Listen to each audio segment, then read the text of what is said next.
একটা খবর বিবিসিতে, সেটা হচ্ছে যে তারেক রহমানের প্রতি যে উষ্ণতা, যে মানে দরদ, এটা দেখাতে কেন ভারতের এক যুগেরও বেশি লেগে গেল।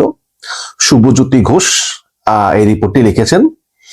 তো তিনি লিখেছেন যে বাংলাদেশে যেই দলই জিতুক না কেন সবার আগে শুভেচ্ছা জানায় ভারত, এবং মনমোহন সিং বা নরেন্দ্র মোদী ক্ষমতায় যেই থাকুক না কেন তার কোনো ব্যতিক্রম হয়নি। এবং 13ই ফেব্রুয়ারি সকাল 9টার দিকে সবার আগে নরেন্দ্র মোদী তিনি টুইট করেছেন, তিনি তারেক রহমানকে শুভেচ্ছা জানিয়েছেন এবং তিনি ফোন করে কথা বলেছেন এবং বলেছেন যে তারেক রহমান, এই ভোটই প্রমাণ করে যে আপনার প্রতি বাংলাদেশের জনগণের আস্থা আছে এবং আমরা সম্পর্ক উন্নয়নে একসঙ্গে কাজ করব। 12 তারিখে ভোট, 13 তারিখে নরেন্দ্র মোদী ঠিক 9টায় তিনি তার এক্স হ্যান্ডেল, মানে আগে যে টুইটার, সেখানে তিনি ইংলিশে অভিনন্দন জানিয়ে লিখলেন। তার 1 ঘন্টা পরে তিনি সেই ইংলিশ পোস্টটা বাংলায় লিখলেন যাতে বাংলাদেশের সব মানুষ বুঝতে পারে। এবং তারপরে মোদী সরাসরি ফোন করলেন তারেক রহমানকে। হ্যাঁ, তাহলে বুঝাই গেল যে ভারত তারেক রহমানকে খুব পজিটিভলি নিয়েছে। হ্যাঁ, যেই তারেক রহমানকে ভারত পছন্দই করতো না এবং তারেক রহমান বিভিন্ন সময় তার প্রতিনিধি পাঠিয়ে যোগাযোগের চেষ্টা করলেও ভারত সৌজন্যমূলক সাড়াটাও পর্যন্ত দেয়নি, সেই ভারত এখন তারেক রহমানকে অভিনন্দন জানায় এবং এটাকেই কূটনীতিবিদরা বলছেন ডিপ্লোম্যাটিক ইউটার্ন। এবং ভারতীয় যে বিশেষজ্ঞরা তারা এটা এক বাক্যে মেনে নিচ্ছেন যে আসলে বর্তমানে যে বাস্তবতা, যেখানে আওয়ামী লীগ অংশগ্রহণ করতে পারেনি, আওয়ামী লীগ পালিয়ে গিয়েছে এবং জামাত ইসলামের শক্তি বৃদ্ধি পেয়েছে, সেই হিসাবে মধ্যপন্থী বিএনপি হচ্ছে ভারতের জন্য বেস্ট চয়েস। এবং ভারত মনে মনে চেয়েও ছিল যে বিএনপি ক্ষমতায় আসুক। হ্যাঁ, এবং তারেক রহমানকে ফোন করা ছাড়া নরেন্দ্র মোদীর কি আর কোনো অপশন ছিল না। তো দেখুন, এখানে কিন্তু একটা কঠিন বিষয়। বিবিসি লিখেছে যে ভারতীয় পর্যবেক্ষকরা এটাও বলছেন যে তারেক রহমানের নেতৃত্বাধীন বিএনপি ভারতের সঙ্গে সম্পর্কের ক্ষেত্রে কিছু নির্দিষ্ট প্রতিশ্রুতি দিয়েছে বলেই এই ঘনিষ্ঠতা দানা বাঁধছে। আবারও পড়ি, তারেক রহমানের বিএনপি ভারতের সঙ্গে সম্পর্কের ক্ষেত্রে কিছু নির্দিষ্ট প্রতিশ্রুতি দিয়েছে বলেই এই ঘনিষ্ঠতা দানা বাঁধছে। এটা আন্দাজ করা মোটেও কঠিন নয় বলে পর্যবেক্ষকরা মনে করতেছেন। এটা ভারতীয় পর্যবেক্ষকরা বলতেছেন। হ্যাঁ, অতীতে বিএনপি সরকারগুলোর আমলে ভারতের সঙ্গে যতই ওঠা পড়া থাকুক না কেন, ভারত যে আপাতত সেই সব পুরানো বিষয় মনে না রেখে সম্পর্ককে এগিয়ে নিতে আগ্রহী, এখন প্রধানমন্ত্রী মোদীর বার্তায় সে কথা স্পষ্ট হয়ে গিয়েছে যে জিয়াউর রহমান এবং বেগম জিয়ার আমলে ভারতের কিছু অভিমান ছিল, সেটা ভারত মনে না রেখে এখন এই তারেক রহমানের নেতৃত্বাধীন বিএনপির সঙ্গে ভারত সম্পর্ক এগিয়ে নিতে চায়। ভারত বাংলাদেশের এই নতুন সরকারের সঙ্গে বিভিন্ন ইস্যু ধরে এক এক করে এগোতে চায় বলে বলেছেন ভারতের পররাষ্ট্র মন্ত্রণালয়ের মুখপাত্র রণধীর জয়সওয়াল। তবে ভারতীয় শাসক দল বিজেপির অনেক নেতা বলতেছেন যে যদি বাংলাদেশে হিন্দুদের উপর অত্যাচার বন্ধ না হয় তাহলে যেই সরকার আসুক না কেন সেই সরকারের সঙ্গে ভারতের কাজ করা সম্ভব হবে না। বাট তারপরেও সামগ্রিকভাবে ইউনূস সরকারকে ভারত খুবই অপছন্দ করত। সেই ইউনূস সরকারের অবসান হতে যাচ্ছে এবং নতুন সরকার আসতেছে, এটাই ভারতের জন্য এক ধরনের স্বস্তির বিষয়। আপনারা জানেন যে তারেক রহমান প্রায় 17 বছর নির্বাসনে ছিলেন লন্ডনে এবং মনমোহন সিংকে হারিয়ে যখন 2014 সালে নরেন্দ্র মোদী সরকার ক্ষমতা এলো, তখন তারেক রহমান ধরেই নিয়েছিলেন যে যেহেতু ভারতের কংগ্রেস পার্টির সঙ্গে শেখ হাসিনার ঘনিষ্ঠতা, হ্যাঁ, তো যেহেতু কংগ্রেস এবং এর নেতা মনমোহন সিং হেরে গিয়েছে, সুতরাং তারেক রহমান যদি নরেন্দ্র মোদীর সঙ্গে একটা সুসম্পর্ক স্থাপন করতে পারে তাহলে হয়তো এই নরেন্দ্র মোদী শেখ হাসিনাকে চাপ দিবেন বাংলাদেশে গণতন্ত্র ফিরিয়ে আনতে। এবং এই উদ্দেশ্য নিয়ে তারেক রহমান নরেন্দ্র মোদীর সঙ্গে একটা সুসম্পর্ক স্থাপনের চেষ্টা করেন সেই 2014 সালে এবং তারেক রহমান নরেন্দ্র মোদীকে কিছু উপহারও পাঠান। নরেন্দ্র মোদীর কাছে এই উপহার পৌঁছে দিয়েছিলেন বিজেপির বৈদেশিক নেতা বিজয় জোলি এবং এই খবরের উৎস হচ্ছে তারেক রহমানের একাধিক ঘনিষ্ঠ সূত্র। কিন্তু যে কারণেই হোক, ভারত এই উপহারের জবাবে কোনো প্রতি উত্তর দেয়নি বা তারেক রহমানের সঙ্গে যোগাযোগের বিন্দু মাত্র চেষ্টা করেনি। এবং ভারতের অনেক বিশ্লেষক মনে করেন যে তৎকালীন সময়ে ভারতীয় গোয়েন্দা সংস্থা নরেন্দ্র মোদীকে বা ভারত সরকারকে বলেছিল যাতে তারেক রহমানের সঙ্গে ভারত কোনো যোগাযোগ না রাখে।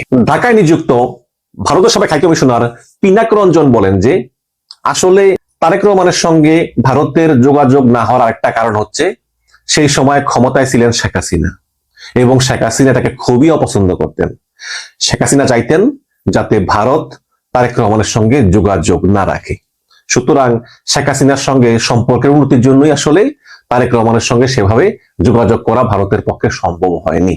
এবং এখানে বিবিসি লিখেছে যে তবে প্রকাশ্যে না হলেও বিএনপির নানা স্তরের নেতাদের সঙ্গে ট্রাক টু স্তরে বা পদ্মার আড়ালে বিভিন্ন থিঙ্ক ট্যাঙ্ক বা অবসরপ্রাপ্ত কূটনীতিবিদ এবং নিরাপত্তা কর্মকর্তাদের মারফত একটা যোগাযোগ ভারত বরাবরই বিএনপির সঙ্গে রাখতে চেষ্টা করে গিয়েছে।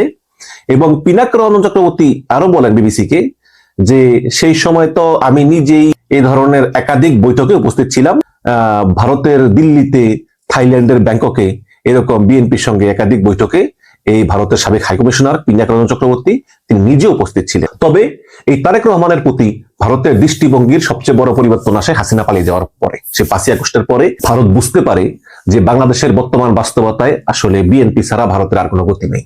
কারণ জামাত ইসলামকে ভারত উগ্রপন্থী মনে করে। সুতরাং একটা মধ্যপন্থী দল হিসাবে, যে দলটা আসলে বাম ডান সবকিছু মিলিয়ে একটা মধ্যপন্থী মনোভাব পোষণ করে, হ্যাঁ, সেই দলটাকে আসলে পছন্দ করা উচিত বলে ভারতীয় পর্যবেক্ষকরা মনে করতেছেন। এবং বিবিসি লিখে যে 2008 সালের সেপ্টেম্বরে বাংলাদেশে তখনকার সেনা সমর্থিত তত্ত্বাবধায়ক সরকার যখন রাজনীতি ছাড়ার মুচলেখা লিখিয়ে নিয়ে তারেক রহমানকে লন্ডন যেতে বাধ্য করে, তখন সে সময়ে ঢাকায় ভারতের হাইকমিশনার ছিলেন পিনাক রঞ্জন চক্রবর্তী। তিনি বিবিসিকে বলেন যে সে সময়ের কথা আমার পরিষ্কার মনে আছে এবং 2001 থেকে 2006 বিএনপি আমলের সেই তারেকের বিরুদ্ধে অভিযোগের যে পাহাড় ছিল তাতে কোনো সন্দেহ নাই। কিন্তু এখন 17 বছরেরও বেশি সময় যুক্তরাজ্যে কাটানোর পর তারেক রহমান কতটা পাল্টে গেছেন, তার মানসিকতায় কতটা পরিবর্তন এসেছে, এটা বলা খুবই মুশকিল।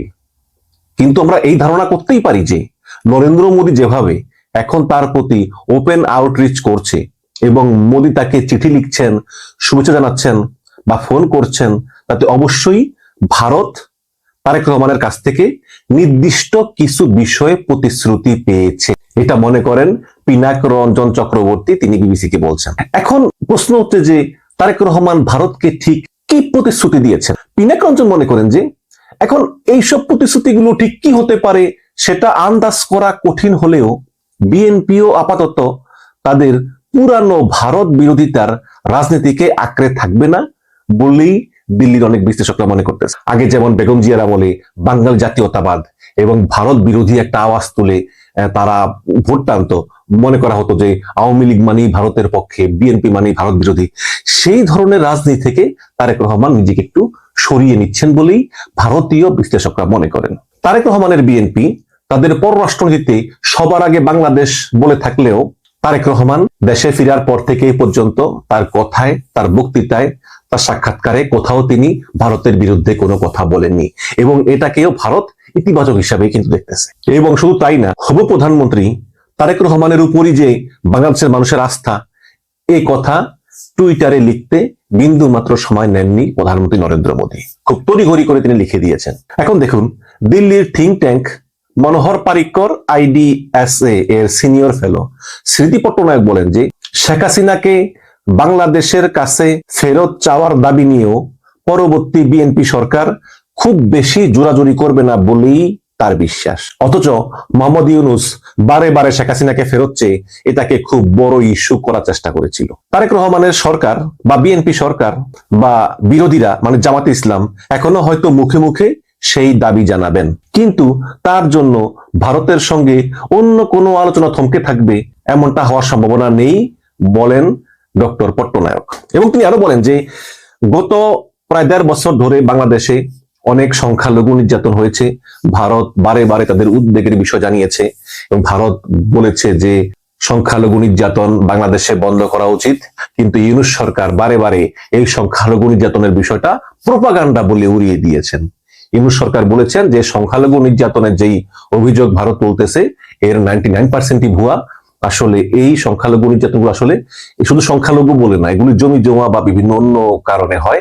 বাট সংখ্যালঘু নির্যাতন যে হয় না তা না, খুবই কম। ভারত যা বলতেছে তার মানে 99% মিথ্যা। এভাবে ইউনূস সরকার প্রতিবারই ভারত সরকারের এই অভিযোগ ডিনাই করে এসেছিলেন। এখন তারেক রহমান সরকারের আমলে বাংলাদেশ সংখ্যালঘুদের অবস্থার কতটুকু উন্নতি হয়, কতটুকু নিরাপত্তা পায়, সেটাই এখন দেখার বিষয় বলে মনে করেন ভারতীয় বিশ্লেষকরা। তবে পশ্চিমবঙ্গের বিজেপির মুখপাত্র দেবজিৎ সরকার মনে করেন যে বাংলাদেশে যেই ক্ষমতায় আসুক, আওয়ামী লীগ, বিএনপি, জাতীয় পার্টি যেই ক্ষমতায় আসুক না বা জামাত ইসলাম, বাংলাদেশে হিন্দুদের উপর অত্যাচার কখনো বন্ধ হবে না। এটা মনে করেন পশ্চিমবঙ্গ বিজেপির মুখপাত্র দেবজিৎ সরকার। এবং তিনি আরো বলেন যে ময়মনসিংহে দীপু দাস নামে একজন হিন্দু যুবককে মেরে পুড়িয়ে শেষ করে দিয়েছে ওপেন রাস্তার উপরে, এবং কিশোররা মোবাইলে ভিডিও ধারণ করছে, ফেসবুকে ছাড়ছে। তো এইসব বিষয়টা তো আসলে দুঃখজনক, এবং নতুন সরকার আসলেও আসলে এর খুব একটা পরিবর্তন হবে বলে তিনি মনে করেন না। যেহেতু ভারতের রাজ্য পশ্চিমবঙ্গে বিধানসভা নির্বাচন যেহেতু আসন্ন, তাই ভারতীয় কোনো কোনো পর্যবেক্ষক মনে করেন যে এই পশ্চিমবঙ্গ রাজ্যে বিধানসভা নির্বাচন শেষ না হওয়া পর্যন্ত এই নরেন্দ্র মোদী এবং বিজেপি বাংলাদেশে হিন্দু নির্যাতন ইস্যুটাকে তারা জিয়ে রাখবে ভোট বেশি পাওয়ার জন্য। তবে বিজেপির পশ্চিমবঙ্গ শাখা বাংলাদেশের নতুন শাসকদের নিয়ে যতই উদাসীনতা দেখাক, দিল্লিতে তাদের সরকার কিন্তু রীতিমতো উচ্ছ্বাসের সঙ্গেই দেশের নতুন প্রধানমন্ত্রী তারেক রহমানকে বরণ করে নিচ্ছে, এতে কোনো সন্দেহ নেই। তো এখানে এই যে বিবিসি যেই আলোচনাটা করলো, হ্যাঁ, এখানে সবচেয়ে বড় পয়েন্টই হচ্ছে যে তারেক রহমান দেশে ফেরার আগেই ভারতকে কিছু নির্দিষ্ট প্রতিশ্রুতি দিয়েছেন বলে মনে করেন বাংলাদেশে নিযুক্ত ভারতের সাবেক হাইকমিশনার পিনাক রঞ্জন চক্রবর্তী। কি প্রতিশ্রুতি দিয়েছেন সেটা স্পষ্ট না, বাট দিয়েছেন বলে তিনি মনে করেন। এবং তিনি আরো বলেন যে তারেক রহমান নির্বাসনে যাওয়ার পর থেকে কিন্তু ভারতের সঙ্গে যোগাযোগের একটা চেষ্টা করেছিলেন, কিন্তু ভারত ছাড়া দেননি শেখ হাসিনার ভয়ে। যদি শেখ হাসিনা রাগ করে জানলে, এবং ভারতীয় গোয়েন্দা সংস্থা র তখন নরেন্দ্র মোদীকে পরামর্শ দিয়েছিল যে তারেক রহমানের সঙ্গে কোনো যোগাযোগ রাখবেন না। তারপরেও আড়ালে আবডালে বিভিন্ন জায়গায় বিভিন্ন যে থিঙ্ক ট্যাঙ্ক বসে না, আলোচনা, গোল টেবিল বা বিভিন্ন জায়গায় জায়গায় অনানুষ্ঠানিকভাবে আসলে সেকেন্ড লেয়ারে বিভিন্ন বৈঠক হয়েছিল।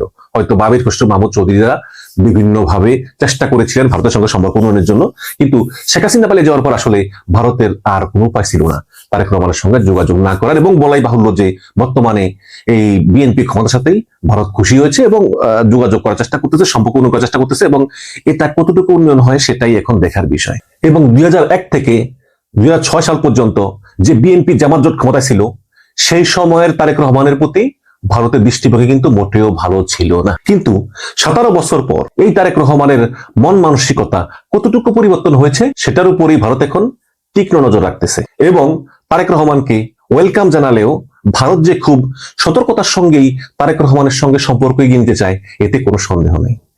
গেল কদিন নির্বাচনী জ্বরে আপনারা, আমরা, দেশ বিদেশ সবাই, কিন্তু যে নির্বাচনটি হয়ে গেল, এই নির্বাচনটি নিয়ে আমি 5টি ধারাবাহিক ভিডিও করার সিদ্ধান্ত নিয়েছিলাম। যেই নির্বাচন নিয়ে 5টি ভিডিও করব সিদ্ধান্ত নিয়েছি, সেটি কিন্তু আর করা হয়ে ওঠেনি। তো আজকে আমার এই ভিডিওটির প্রথম পর্ব।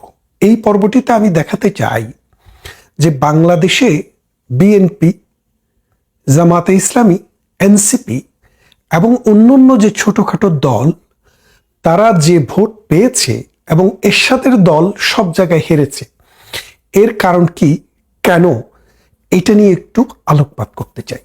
আপনারা দেখেন, নির্বাচনটি খালি চোখে যদি আপনি দেখেন, আপনি বুঝবেন খুব সুন্দর নির্বাচন, মারামারি হানাহানি কম হয়েছে, কম্পারেটিভলি প্রাণ কম গিয়েছে, কিন্তু তারপরও 7 জন মারা গিয়েছে সারা দেশে। তো এখন এই নির্বাচনটি যে হলো, আপনি বোঝেন যে এখানে জামাত বা বিএনপি ছাড়া পাশ করার কোনো পার্টি নেই। কারণ সারা দেশে 20-30টি আসনে মাত্র এনসিপি তাদের নমিনেশন দিয়েছে, তাও জামাতের অংশ হিসেবে। যেই সব জায়গায় জামাতের অবস্থান ভালো এবং বিএনপির ভালো কোনো প্রার্থী নেই, সেই সব জায়গায় এনসিপিকে দেওয়া হয়েছে। এই নির্বাচনটিতে ডক্টর ইউনূস অংশগ্রহণ করার আগেই এই তারেক রহমানের সাথে বসে তিনি একটা বোঝাপড়া করেছেন এবং তিনি এনসিপির বড় বড় 7-8 জন নেতাকে যেন নিশ্চিন্তভাবে এবং নিশ্চিতভাবে সংসদে নিয়ে আসা যায় সেই ব্যাপারে তারেক রহমানের সাথে তার একটা সমঝোতা কিন্তু আগে থেকেই হয়েছে এবং জামাতের সাথেও হয়েছে। এনসিপি একবার কিন্তু এনসিপিকে অফার দেওয়া হয়েছিল যে বিএনপির সাথে আসার জন্য, তাহলে এনসিপি যদি 30টা আসন চায় সেই 30টা আসনেই এনসিপিকে পাশ করিয়ে আনবে। কিন্তু কোনো কারণে ডক্টর ইউনূস বিএনপির সাথে ভরসা পায়নি, যার কারণে তারা এনসিপি জামাতের সাথে গিয়েছে। আর তাছাড়া এনসিপির যেখানে জন্ম সেখানেই এনসিপি ফিরে গিয়েছে, যার কারণে জামাতের সাথে গিয়ে তারা মাত্র 6টি বা 7টি আসনে পাশ করেছে। এই 6টি বা 7টি আসন কিন্তু পূর্ব নির্ধারিত, যেমন হান্নান মাসুদ পাশ করেছে, ঢাকায় নাহিদ পাশ করেছে, কুমিল্লায় হাসনাত পাশ করেছে, হাসনাতকেও পাশ করিয়ে দেওয়া হয়েছে। বিএনপির যে প্রার্থী ছিল বহু লোক ঋণ খেলাপি হওয়ার পরও নির্বাচন করেছে, কিন্তু তিনি নির্বাচন করতে পারেননি। কে? মঞ্জুরুল হাসান মুন্সি। তো এইরকম ভাবে বাংলাদেশে কিছু মেটিকুলার যে ডিজাইন, এই ডিজাইনগুলো আগে থেকেই কিন্তু নির্ধারিত ছিল। তারপর দেখেন জামাতকে কোন অঞ্চলটা দেওয়া হয়েছে, জাতীয় পার্টি যে অঞ্চল সেই অঞ্চল, সেখানে জাতীয় পার্টিকে কেন একটি আসনও জাতীয় পার্টি কেন পাশ করেনি সেটার পিছনে কিন্তু কিছু মজেজা আছে। মজেজাটা কি?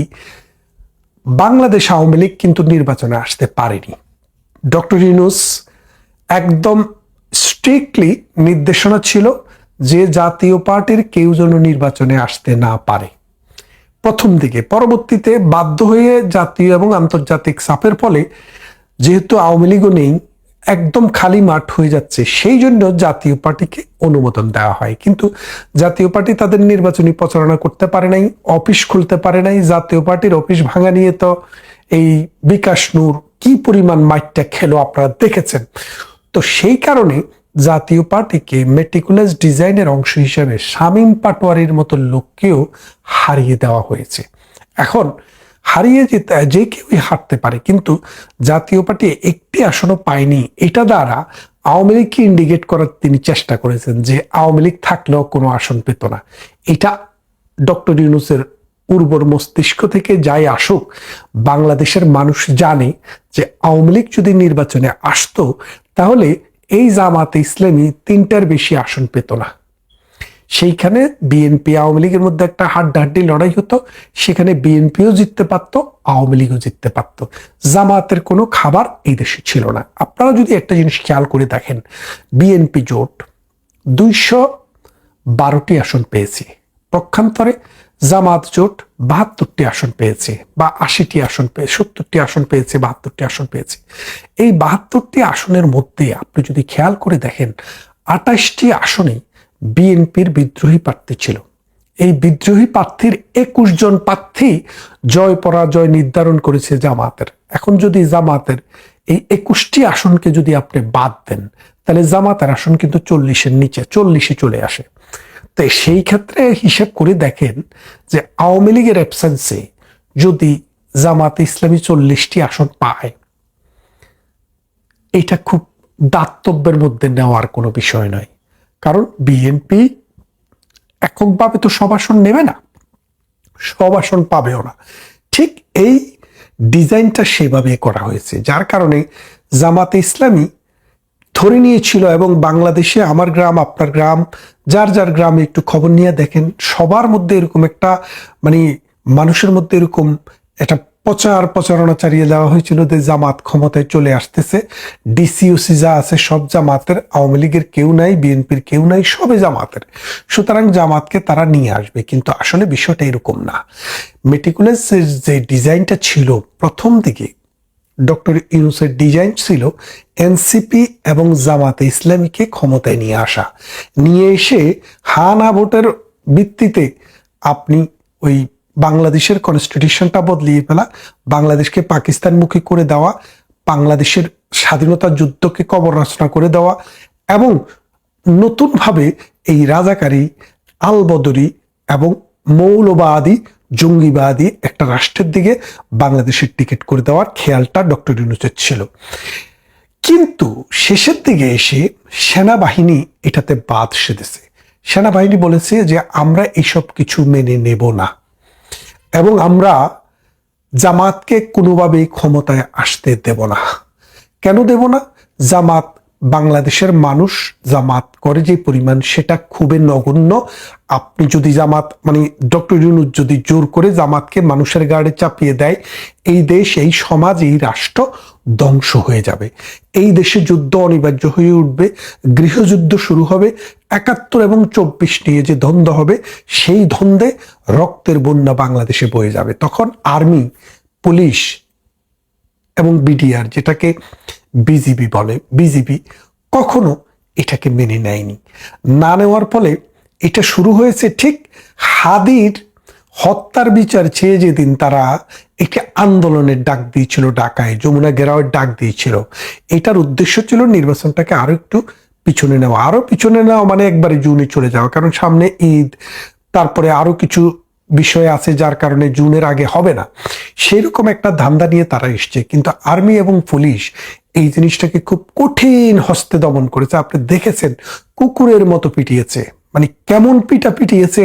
যদি আপনারা যদি ভিডিও ফুটেজগুলো না দেখেন তাহলে বুঝবেন না, এগুলো তৈরি করা ভিডিও ফুটেজ নয়, একদম রিয়েল ভিডিও ফুটেজ। যার ফলে তখন শেষের দিকে এসে আপনি ওই এক বাটপার ফ্রান্স থেকে একটু কান্নাকাটি করছে, আপনি দেখেন নাই? কেন কান্নাকাটি করছে? কারণ নির্বাচনের 2 দিন আগে তিনি খবর পেয়ে গেছেন যে আর্মি, বিডিআর, পুলিশ, আনসার যারা আছে তারা ওই ডক্টর ইউনূসের যে মেটিকুলাস ডিজাইন, জামাতকে এবং এনসিপিকে ক্ষমতায় নিয়ে আসার যে ফর্মুলা, এই ফর্মুলার থেকে তারা অ্যাকসেপ্ট করেনি। যার কারণে মাঠটা দখল করার সুযোগ তাদেরকে দেয়নি। মাঠটা দখল মানে জামাতের ইচ্ছা ছিল বিভিন্ন কেন্দ্র দখল করবে, কেন্দ্র দখল করে সেখানে তারা অরাজকতা তৈরি করবে এবং নির্বাচনকে ম্যানিপুলেট করে ক্ষমতায় আসবে, বিএনপিকে পাশে বসিয়ে দিবে। আর বিএনপিকে পাশে বসিয়ে দেওয়ার তাদের যে এই সাহস, এর জন্যই কিন্তু তারা এনসিপিকে, তাদের সন্ত্রাসীদেরকে তাদের সাথে রেখেছে। এই সন্ত্রাসীদেরকে কোনোভাবেই আর্মি এবং বিডিআর ঢুকতে দেয়নি। এবং খেয়াল করে দেখেন, বিভিন্ন জায়গায় আর্মি ধরে জাতীয় সঙ্গীত গাইতে বাধ্য করেছে। কেন বাধ্য করেছে?